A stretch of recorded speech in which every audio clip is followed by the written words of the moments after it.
Okay, so coming under the passenger side of the truck, and you will see this is your connector coming down. So this is the most common place for this transmission to leak. It will start running out and down. It'll hit the pan and it'll run around the sides of the pan. Depending on how you got the vehicle set, it may drip off over here, it might drip off back here, and leak it up in this connector. So what you want to do is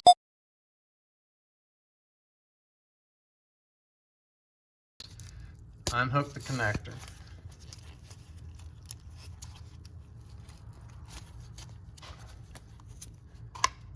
Pull it out, and you look to see if there's any moisture around this part of the connector. There shouldn't be any moisture or anywhere as far as fluid bleeding through and getting anywhere on the outside of the transmission. There shouldn't be anything. It should be dry like this one is. So I'm going to show you how to get this connector out, and that way you can reseal this and take care of what you thought was a pan leaking, and it's actually this connector leaking. So let's drop the pan down, and I'm going to show you how to get that connector out of there so you can get it sealed up. Okay, so the bad part about it is to get the connector out of the transmission, you have to take the pan off, and there is a release inside here that you pull down, and it will unclip the connector. Let's get in this and check it out.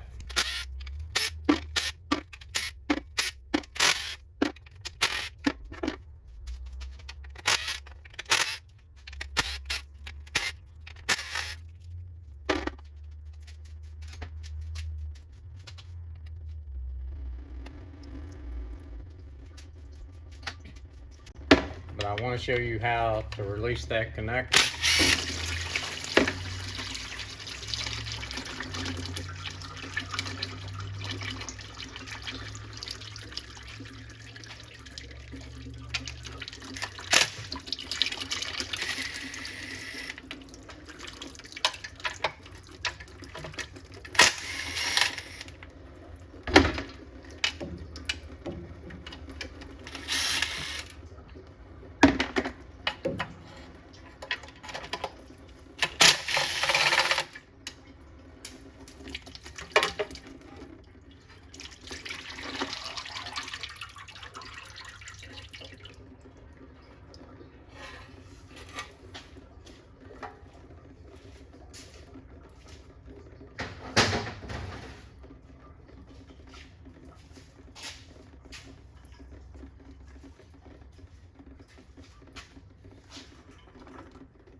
Okay, so when you're trying to remove this connector, what you'll do is you see this white tab sticking down here.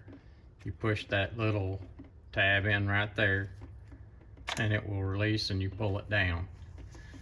What that does is that unlocks this black sleeve that goes back into your control module and the connector.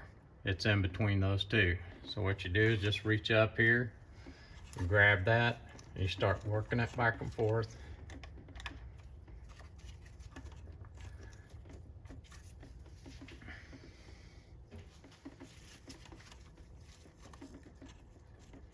And pulling out on it.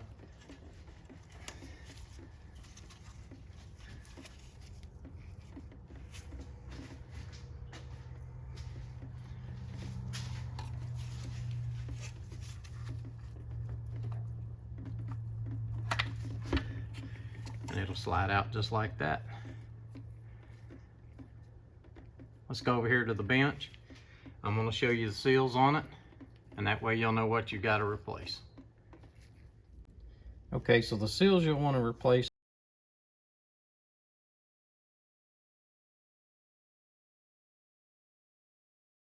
is this one here. You see it at the end. Another O-ring seal that you'll want to replace. And then right up above it, you have another O-ring seal. Our O-rings.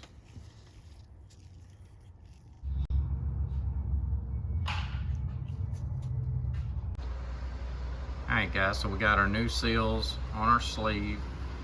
We need to put it back in the transmission, and what I want to show you is, you see this groove right at the bottom, and set it in there. You'll have to turn this until it hits that groove. You just turn it. When it hits that groove, then you can slide it in. Okay, so you see the two little silver tabs, one over here and one over here.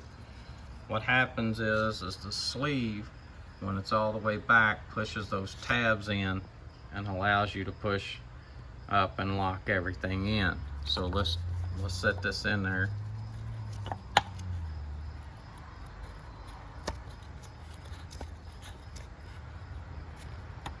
Okay, so I got my sleeve lined up. I'm gonna push it back in there. It's not all the way back. You can see it's still out a little bit. It's got to go back further.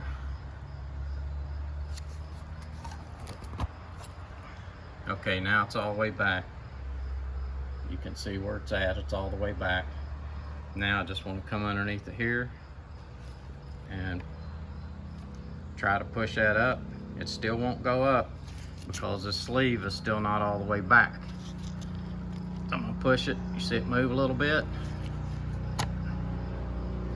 Go. It's all locked in. You don't have to worry about the sleeve coming out. You got everything sealed up. Should have taken care of all the leaks. Put your filter on, put your pan on, and start filling it up with fluid. I do want to let you know that the best fluid to use is Mobil 1 Full Synthetic LV HP, and that is an upgraded fluid from the Deck 6. So you might want to use that. You can use Deck 6, that's what it calls for, but me, I like to use the Mobil 1. Thanks for watching. This is Code Man's Auto.